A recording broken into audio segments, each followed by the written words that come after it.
Hello everyone, today we will be talking to you about the production possibilities in the Rust Belt. First I will be talking to you about what the Rust Belt is. So the Rust Belt stretches from New York to the Midwest of the USA, and it is an area where manufacturing companies were located, and the region was dominated by manufacturing, steel production and the coal industry. The region became an industrial hub due to the close proximity to the great waters, the ocean, and due to its variety of access to raw materials and the ability of the companies to ship out their products when ready. The region received the name Rust Belt in the 1970s after a sharp incline in industrial working resulted in factories being abandoned, and those factories then rusting due to its exposure to elements like coal. There is still a lot of poverty in the Rust Belt today because jobs have increasingly been moved overseas due to the labor being cheaper there, and the poverty rates of some of the Rust Belt states are very high today. As you can see, one of the highest is West Virginia with 14.0%, Ohio with 12.5%, and New York with 12.1%. As a comparison, the entire US's poverty rate is 11.4%. So now about some history of the Rust Belt. The area used to be known as the country's factory, steel, or manufacturing belt. It had a big variety of natural resources which led to the growth of the region, such as coal and iron.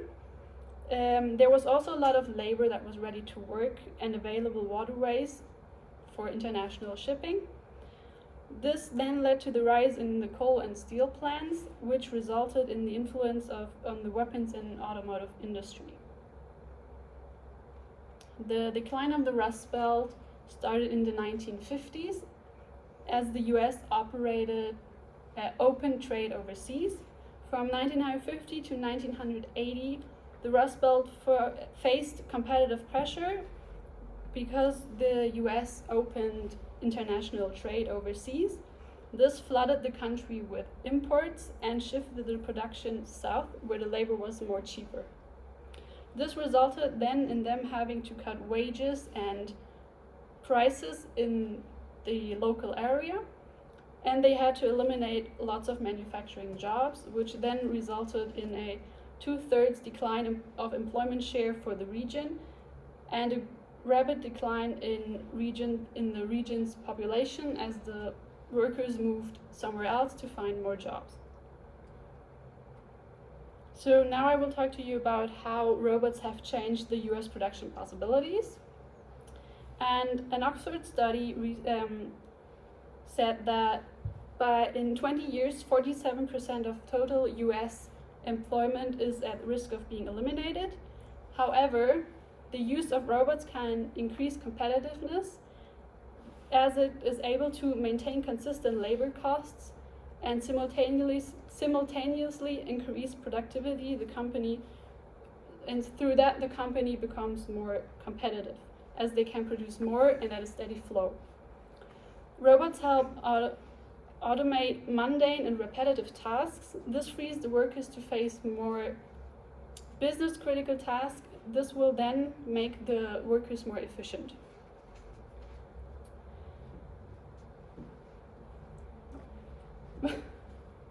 And another part where the production was increased was due to the use of robots. Lots of American jobs were reshored, which means that before American companies used to allocate their resources and jobs overseas as it was more cheaper there to produce. But due to robots being very likely to be located in the company in America, it will be more easier to work there.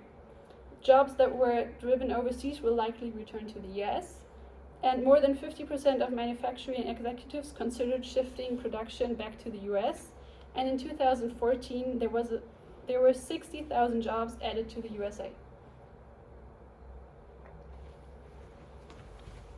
So another major point is for sure the creation of new jobs and training the employees. So firms, in order to make robots work, need, of course, training and trained employees that know how to operate these new high-end technology machines. So these will lead to the creation of new specialized and high-skilled jobs.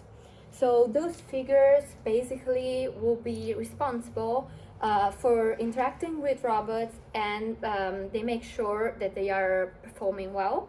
So in order to increase the efficiency of the workers, employees will be required to deliver special training courses to their workers to teach them how to use these robots, basically. So coming to the change in services production, since technology in the last decades has invaded our life and has become a part of our everyday life, it has gained also a major role in production processes and supply chains. So especially in the services industry, the technology has brought several changes for the previous production possibilities. So firstly, the arrival of technology allowed the country to face a massive change in economy, because in the past century, the USA economy was principally based on the exploitation of agricultural and land and natural resources and manufacturing with human labor. Meanwhile, with the arrival of technology, the country faced a transition moving toward an economy based more on automotive processes and production with high technological, of course, processes. So thanks to technologies, it is easier, of course, for firms to supply more and different services, of course, at the same time than before. It's, of course, easier than before, and it also allows firms to supply higher quantities. So consequently, an increase in supply occurred in the market, leading to a rightward shift of the demand curve. So this caused a change also in the equilibrium price and the equilibrium quantity in the market. So with higher supply in the market, prices are more likely, of course, to lower, and the demand is more likely to increase.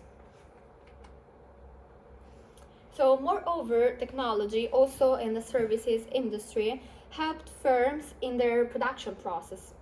When thinking about the services industry, a good example, of course, could be animated movies.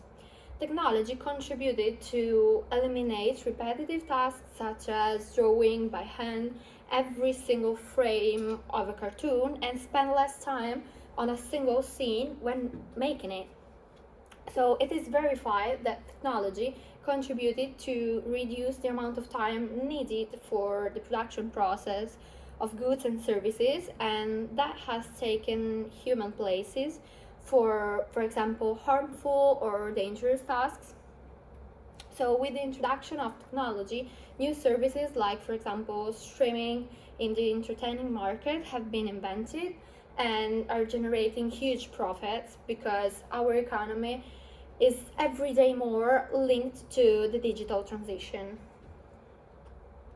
So the general cost of production for supplying services has dramatically lowered, allowing firms to maintain competitive prices and a good quality, and in some cases with technology the quality becomes also better, meanwhile still generating high profits. So technology has also boosted production capacity, allowing firms to cut the labor opportunity cost. So this is happening because with technology, firms can have less employees and the opportunity cost of the production will be lower, since the resources such as labor and human capital used in production will be less than before. And these changes in production possibilities also shifted the production possibilities frontier, so the PPF, rightwards, since the total productivity capacity of the country has increased due to the technological advance.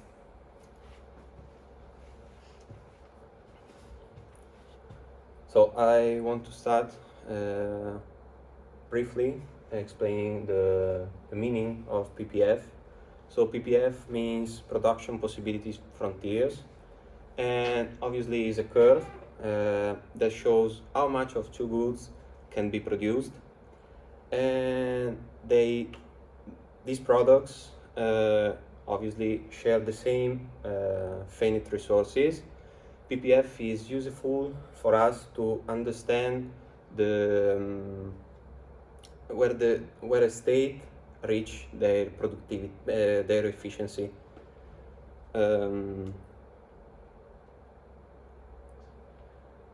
If we consider human workers versus robots, we can say that robot reduce cost compared to human workers, and with robots we can reach faster production, and robot also reduce demand for human worker.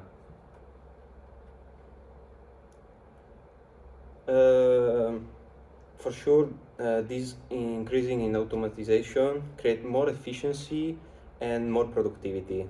This is useful for all the firms. Also, if the finite resources increase, we have the possibility to increase the amount of goods produced.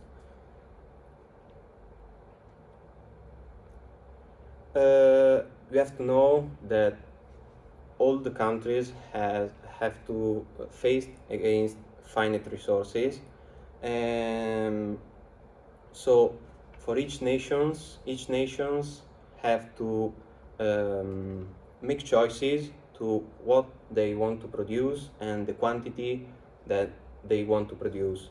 At last thing, we say that robot is completely more efficient than simple human worker. So now I'm going to talk to you about the opportunity cost. So what is the opportunity cost? So it's the loss of value or benefit that would occur by engaging in another activity. And in the opportunity cost, we can find two components. The first component is the fact that things can't be done with time, and the second one is that can't be afforded to buy.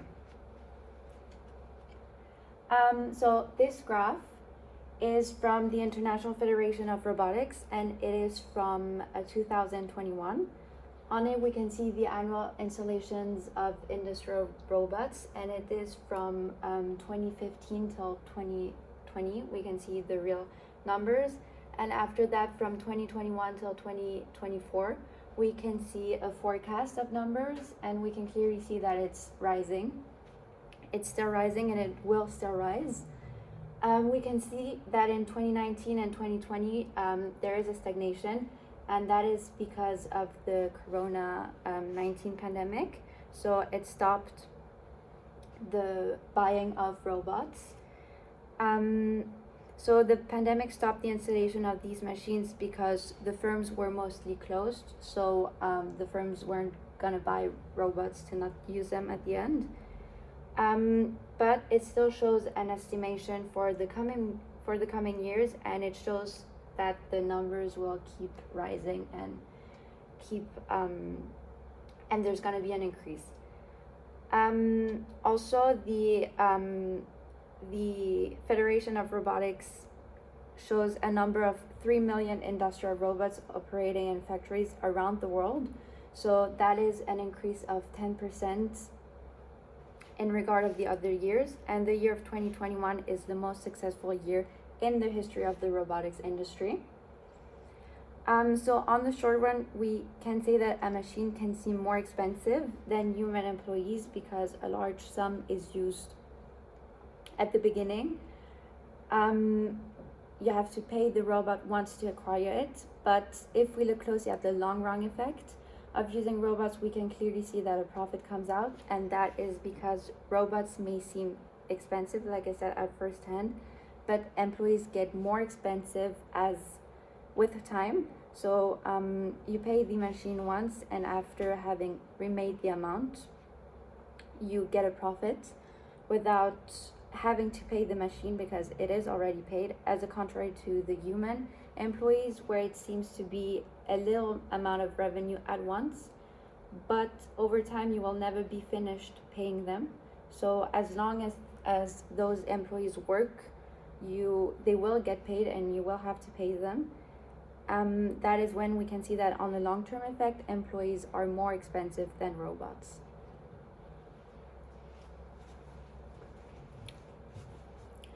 The opportunity cost of producing steel changed because before the arrival of technology and robots, in industries worked the people, and therefore they had to receive a salary for the hard work they were doing and support their families, etc. In addition, they had to be paid for a period that could also be indefinite. Obviously, if a person has to start working, he needs an apprenticeship. So employers have to keep up with these people to teach them a trade and be sure that they have learned it correctly.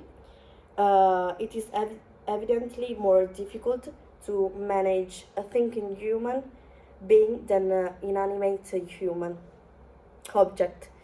Other obligations that an employer may have towards its employees are, for example, equal treatment of workers, protection of health and safety, remuneration, payment of social security contributions, payment of insurance premiums for protection against accidents or professional illness, tax obligation and further obligations, a series of rights that people have unlike robots. But with the advance of robots, costs have dropped drastically. The spot welding robot costs $8 per hour, while one person costs $25 per hour. As if that weren't enough, the robot works better than person, longer and faster. Therefore, it would have been lower. The workers went from 5,000, 6,000 people working in one sector to only 800 workers in the industry. For example, a machine can do mostly everything and in some cases even repair itself. So the answer to the question, if robots have been the only technological advance, it would have lowered the opportunity cost of producing steel. In conclusion, it can be deduced that the advent of technology has changed the lives of all, both at the human level and at the political and developmental level. Before the technological development, the economy was mainly based on the exploitation of land and human work. Subsequently, it began to be understood that through technological processes it was possible to save both money and production times. Certainly, the opportunity cost has decreased to the considerably lower cost of producing steel robots compared to the higher cost of paying all workers' salaries. One robot can supply the same manpower as many workers together. To the manpower will increase as production. Since the resources for each country are limited. This implies that the cost of these resources is very high. In this case, the solution is the technological environment. For example, the Rust Belt industry was rich in workers, but with the advent of technology, they had to leave their jobs. It has been a long time since those industries are still abandoned. Thank you.